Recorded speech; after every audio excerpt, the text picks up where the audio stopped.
சேலம் மாவட்ட பொதுக்கூட்டத்திற்கு வருகை தரும் தமிழக பாஜக மாநில தலைவரும் சட்டமன்ற குழு தலைவரும் ஆன திரு நயினார் நாகேந்திரன் எம்எல்ஏ அவர்களை வருக வருக என வரவேற்கிறோம். ஆர் ராஜேந்திரன் மாவட்ட பொதுச் செயலாளர், வீரவாடி சட்டமன்ற அமைப்பாளர்.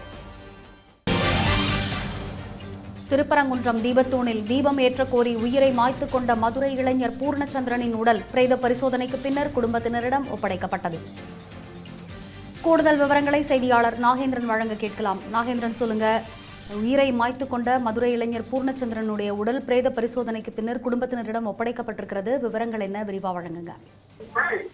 வணக்கம் ரம்யா. திருப்பரங்குன்றம் மலை உச்சியில் கார்த்திகை தீபம் ஏற்ற வலியுறுத்தி நேற்று மதுரை மாநகராட்சி அவுட் போஸ்ட் பகுதியில் அந்த போலீஸ் பூத்தில் தற்கொலை செய்து கொண்ட தீயிட்டு தற்கொலை செய்து கொண்ட பூர்ணச்சந்திரனின் உடல் மதுரை அரசு ராஜாஜி மருத்துவமனையில் பிரேத பரிசோதனைக்காக வைக்கப்பட்டு காவல்துறை விசாரணை மேற்கொள்ளப்பட்டது. இந்த நிலையில் இன்று காலை 2 மருத்துவர்கள் மற்றும் தடை அறிவியல் துறையினர் என 5 பேர் கொண்ட அந்த மருத்துவ குழுவினர் காலை 10 மணி அளவில் பூர்ணச்சந்திரன் உடலை பிரேத பரிசோதனை மேற்கொண்டார்கள்.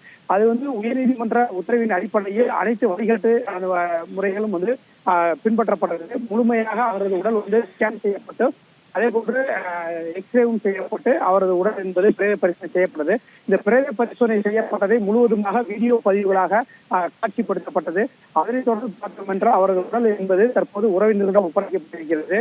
இவரது அந்த பூர்ணச்சந்திரன் உயிரிழந்தது தொடர்பாக பாரதிய ஜனதா கட்சியின் மாநில தலைவர் மற்றும் இந்து முன்னணி மாநில தலைவர் காளேஸ்வர சுப்பிரமணியம் ஆகியோர் அவர்கள் நேரில் குடும்பத்தினருக்கு நேரில் ஆறுதல் தெரிவித்து அவர்கள் பாஜக மற்றும் இந்து முன்னணி மற்றும் பல்வேறு அமைப்புகள் சார்பில் கட்டப்பட்ட ஒரு 10 லட்சம் ரூபாய்க்கான அந்த காசோலையை அவர்களது குடும்பத்தினரிடம் பாரதிய ஜனதா கட்சி மாநில தலைவர் நயினார் நாகேந்திரனும் இந்து முன்னணி மாநில தலைவர் காளேஸ்வர சுப்பிரமணியம் ஆகிய இருவரும் சேர்ந்து அதை வழங்கியிருக்கிறார்கள். மேலும் உயிரிழந்த பூர்ணச்சந்திரன் குடும்பத்தினருக்கு அவர்களது தந்தை மற்றும் தாய் மற்றும் அவர்கள் குடும்பத்தினர் அனைவரும் ஆதரவு அவர்கள் அந்த ஆறுதல் என்பதை தெரிவித்தார்கள். அதனைத் தொடர்ந்து பிரேத பரிசோதனை செய்யப்பட்ட பூர்ணச்சந்திரன் உடலுக்கு மலர் மாலை அணிவித்து அந்த அஞ்சலி என்பதும் செலுத்தப்பட்டது. அதனைத் தொடர்ந்து தற்போது அந்த அவரது உடல் என்பது திறந்த வெளி ஆம்புலன்ஸ் மூலமாக இறுதி ஊர்வலம் என்பது தற்போது தொடங்கி இருக்கிறது. அரசு ராஜாஜி மருத்துவமனையில் இருந்து இந்த ஊர்வலம் என்பது தற்போது தொடங்கி இருக்கிறது. சட்டநெறி மின் மயானத்தில் பூர்ணச்சந்திரன் உடல் அந்த நல்லடக்கம் செய்வதற்காக தற்போது அந்த ஆம்புலன்ஸ் திறந்த வெளி ஆம்புலன்ஸ் எடுத்து வரப்படுகிறது. பாஜக மற்றும் இந்து முன்னணி மற்றும் இந்து அமைப்புகளை சேர்ந்த சுமார் ஆயிரக்கணக்கானோர் இந்த ஊர்வலத்தில் பங்கேற்று அந்த ஊர்வலத்தின் உடன் வந்து கொண்டிருக்கிறார்கள். இது குறிப்பாக பார்த்தோம்னா மதுரை மாநகர காவல்துறை ஆணையர் அனிதா அவர்கள் தலைமையில் சுமார் 500க்கும் மேற்பட்ட காவல்துறையினர் இந்த பகுதி அந்த இறுதி ஊர்வலம் நடைபெறக்கூடிய அந்த சாலைகளில் குறிப்பாக அந்த வைகை ஆற்றின் அந்த வடகரை பகுதியில் அவர்கள் அந்த பணியில் ஈடுபட்டிருக்கிறார்கள். இந்த காவல்துறை இதே போன்று இந்த பகுதியில் இந்த சாலையில் ஓரம் இருக்கக்கூடிய பள்ளிவாசல் உள்ளிட்ட பகுதிகளிலும் அது காவல்துறையினர் அதிக அளவில் அந்த பாதுகாப்பு பணியில் ஈடுபட்டிருக்கிறார்கள். தற்போது இந்த இறுதி ஊர்வலம் என்பது தொடங்கி நடைபெற்று வருகின்றது. எந்த விதமான அசம்பாவித பணிகள் ஏதும் நடைபெற்று விடக்கூடாது என்பதற்காக காவல்துறையினர் அதிக அளவில் பாதுகாப்பு பணியில் ஈடுபட்டிருக்கக்கூடிய அந்த காட்சிகளையும் நம்மால் பார்க்க முடிகிறது. திருப்பரங்குன்றம் மலை உச்சியில் அந்த தீபத்தூணில் கார்த்திகை தீபம் ஏற்ற அந்த வலியுறுத்தி தான் MBA பட்டதாரி இளைஞனாக இருந்த பூர்ணச்சந்திரன் நேற்று சரியாக மாலை 4 மணி அளவில் எல்லாகுளம் பகுதி அந்த அவுட் போஸ்ட் பகுதியில் இருக்கக்கூடிய காவல்துறை அந்த பூத்திற்குள் சென்று பூட்டிக் கொண்டு அவர் அந்த தற்கொலை என்பதை அவர் செய்தார். அந்த தற்கொலை செய்வதற்கு முன்னர் அவருடைய நண்பர்களுக்கு ஒரு 3 ஆடியோ கிளிப்புகளையும் அனுப்பியிருக்கிறார். அதில் பார்த்தோம் என்றால் இந்த திருப்பரங்குன்றம் தீபம் ஏற்றுவது தொடர்பாக நீதிமன்றம் உத்தரவு பிறப்பித்தும் கூட நீதிமன்ற உத்தரவை தமிழக அரசும் தமிழக அரசின் இந்து சமய அறநிலையத்துறையும் அதனை நடைமுறைப்படுத்தவில்லை எனவும் இது தனக்கு மனவேதனையை ஏற்படுத்துகிறது. என்னை போன்ற ஏராளமான முழு பக்தர்களுக்கும் இது மனவேதனையை ஏற்படுத்துவதாக தெரிவித்திருக்கிறார்.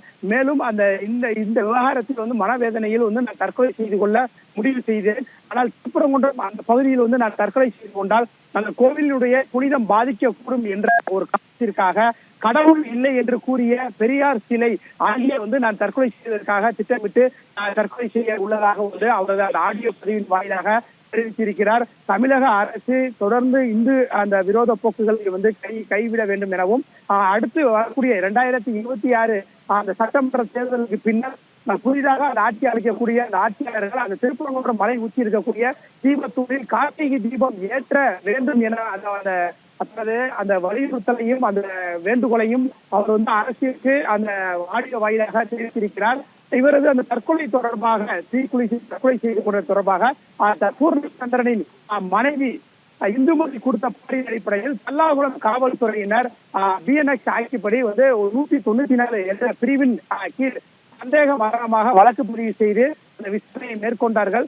மேலும் அவர் தற்கொலை செய்து கொண்ட அந்த பகுதியில் இருந்த சிசிடிவி கேமராக்களின் அடிப்படையிலும் இவர் வந்து எப்படி வந்தார், எத்தனை மணிக்கு அந்த பகுதிக்கு வந்தார், அந்த கையில் வந்து கேனில் வந்து பெட்ரோலா இல்ல டீசல் கொண்டு சென்றாரா, வேறு யாரும் உடன் வந்தார்களா என்பது குறித்தும் காவல்துறையினர் அந்த விசாரணைகளை மேற்கொண்டார்கள். இந்த தீ விபத்து நடைபெற்ற நிலையில் அவுட் போஸ்ட் பகுதியில் இருந்த காவல்துறையினர் அந்த பூத் என்பது அந்த பகுதியிலிருந்து அப்புறப்படுத்தப்பட்டிருக்கிறது. இந்த நிலையில் அந்த உயிரிழந்த பூர்ணச்சந்திரனின் உடல் பிரேத பரிசோதனை நிறைவடைந்த நிலையில் தற்போது ஊர்வலமாக வைகை ஆற்றங்கரை அந்த சாலைகளில் இருந்து தத்தநெறியை நோக்கி எடுத்துச் செல்லப்பட்டு வருகிறது. இதில் வந்து ஏராளமான இந்த பாரதிய ஜனதா கட்சியினர் மற்றும் இந்து முன்னணியினர், இந்து அமைப்புகளை சேர்ந்தவர்கள் சுமார் ஆயிரக்கணக்கானோர் இந்த இறுதி ஊர்வலத்தில் பங்கேற்று அவருக்கு அஞ்சலி செலுத்தும் வகையில் அவர்கள் வந்து உடன் திறந்த வெளியே ஆம்புலன்ஸுடன் உடன் வந்து கொண்டிருக்கிறார்கள். இந்த ஆம்புலன்ஸுடன் அந்த உயிரிழந்த பூர்ணச்சந்திரனின் குடும்பத்தினர் உறவினர்களும் உடன் வந்து கொண்டிருக்கிறார்கள். எந்த விதமான அசம்பாவிதங்கள் ஏதும் ஏற்பட்டு விடாமல் அதனை தடுப்பதற்காக காவல்துறையினர் அதிக அளவில் பாதுகாப்பு பணியில் ஈடுபட்டிருக்கிறார்கள். இந்த நிலையில் தான் தற்போது இந்த ஊர்வலம் என்பது தற்போது அந்த வைகை ஆற்றில் வந்து கள்ளழகர் இருக்கக்கூடிய அந்த பகுதி, அந்த ஆண்டாள்புரத்தை தாண்டி அந்த ஊர்வலம் என்பது தற்போது சென்று கொண்டிருக்கின்றது. ரம்யா, திருப்பரங்குன்றம் விவகாரத்தில் தீக்குளித்து உயிரிழந்த மதுரை இளைஞர் பூர்ணச்சந்திரன் அவர்களுடைய இறுதி ஊர்வலம் தற்பொழுது நடைபெற்றுக் கொண்டிருக்கிறது. பாஜக, இந்து முன்னணி, இந்து அமைப்புகள், பொதுமக்கள் என்று ஆயிரக்கணக்கானோர் இந்த இறுதி ஊர்வலத்தில் பங்கேற்றிருக்கிறார்கள். காவல்துறையினரும் அதிக அளவில் பாதுகாப்பு பணியில் ஈடுபடுத்தப்பட்டிருக்கிறார்கள். விவரங்களை விரிவாக வழங்கியமைக்கு நன்றி நாகேந்திரன்.